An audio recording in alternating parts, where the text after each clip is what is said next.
Rogério, como é que foi a transição de jogador? Você passou pelo Fut 7, foi rei do Fut 7, melhor do mundo de Fut 7. E como é que foi essa transição do campo para a beira do gramado, para treinador? Então, para mim foi questão de tempo, né? Porque não foi imediatamente que eu parei de jogar e que eu virei treinador, né? Então, eu parei de jogar em 2009, após uma série de lesões no joelho, e comecei a falar de educação física, e nesse meio tempo eu jogava Fut 7. E a partir dali que eu fui vendo o que eu queria para minha vida. Eu tinha duas hipóteses: ou seguir na carreira como diretor por fora do campo ou por campo. Mas eu, pelo meu jeito mais enérgico assim, foi de treinador. E para mim foi muito bom porque o quê? Eu comecei a querer vivenciar isso já no Fut 7 já. E onde eu comecei pegando sub-20, trabalhando, então botando práticas ali, né, ganhando coisa. Até que quando eu parei também, aposentei como jogador de Fut 7 também e virei treinador profissional de Fut 7. E onde eu pude colocar mais coisas ainda em prática. Então ali eu já comecei com treinamentos de campo reduzido, onde o Fut 7 te dá essa dinâmica. Iniciei com lideranças, né, falas, porque eu estava lidando com mais sub-20 ali, tinha profissionais. Depois aqui profissional que tinha Falcão, que tinha Wander Carioca, que tinha Cabreúva, que eram profissionais de futsal de extrema categoria, com os jogadores profissionais também de futsal também.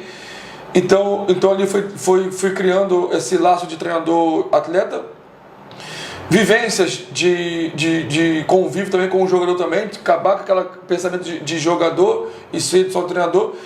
E nisso aí implementei desde jovem, desde o início, vídeos de análise, tanto do meu time quanto do adversário, coisas que o futsal nunca teve e eu sabia, eu estava ali, para mim era um laboratório para o campo.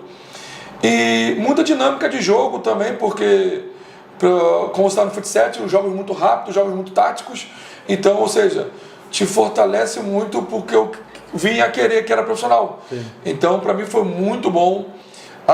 Sou muito grato ao Fut 7 porque me deu uma vivência muito boa e é uma experiência que eu falo até para quem está iniciando agora aí, se puder ter uma vivência nessa de Fut 7, futsal, algo desse tipo assim, acho que é importante até você pegar uma equipe profissional de campo.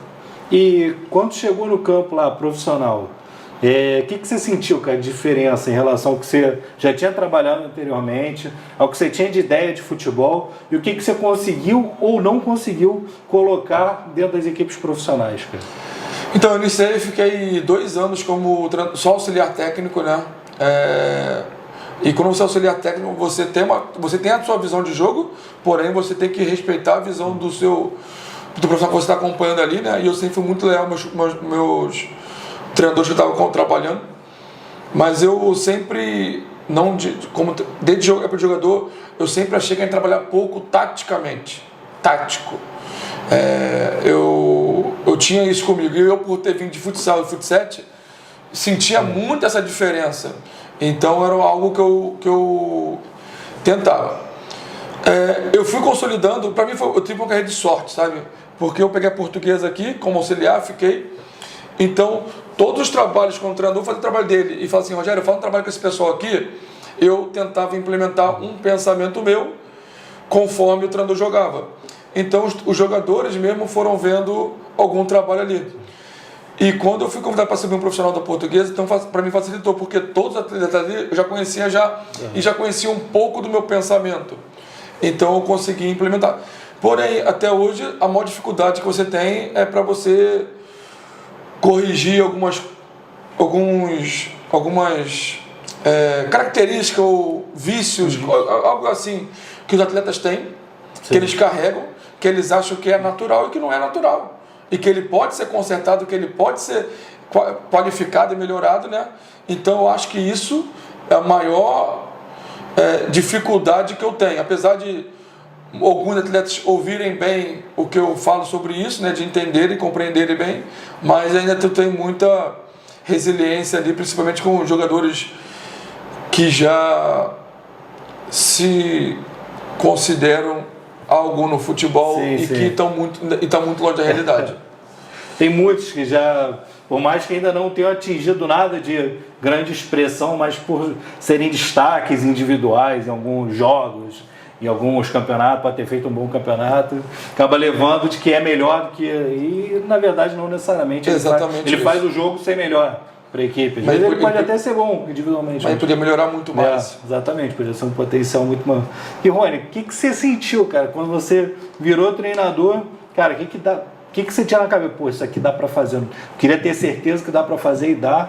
E, pô, não, cara, isso não dá para fazer.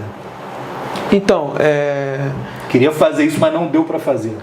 No primeiro momento, né, assim, a gente que trabalha na base, né, a gente tem que ter essa cabeça, assim, de formar, né? Assim, a gente está formando, né?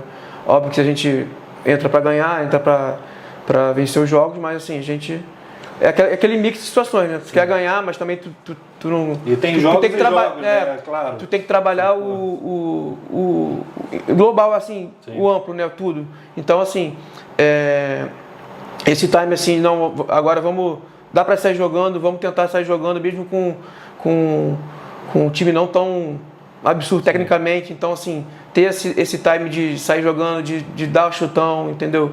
De saber a hora certa, entendeu? De pressionar, sim, ou de aguardar. Então, assim, foi uma experiência assim de agora vamos segurar um pouco, agora vamos pressionar um pouquinho mais, entendeu? E de que eu não pude, assim, fazer uma coisa que eu acho que eu quis colocar em prática, assim, uma pressão, assim, já bem organizada, que eu não fiquei muito tempo, sim, né? Assim, sim, não tive tanto tempo para trabalhar isso, mas assim, eu gostaria de ver assim, uma pressão forte, assim, no time um pouco mais forte para ver a reação, né? E não dava para fazer. Em algumas situações com o time grande não era possível. Eu te então, entendo. Assim, é uma diferença bem muito complicado. Absurda. Então, assim, foi uma coisa que eu A gente está falando, pô, de um time que, vamos lá, não é nem dos... tecnicamente, assim, entre os melhores pequenos do campeonato. Um time que tecnicamente ficava mais abaixo e você tem que enfrentar equipes que são absurdamente superiores, sim, tecnicamente. Conseguimos fazer alguns jogos bons, assim, mas essa guardando bem o cara lá em cima, a diferença é muito grande, principalmente na base, assim, que é questão física, tudo influencia, assim, pô, a diferença física do jogador do Flamengo para o jogador do Bangu é muito grande. Muito grande, geralmente. Além da técnica, tática, de tudo. Tudo, tudo. Física é uma delas, mas tudo isso influencia.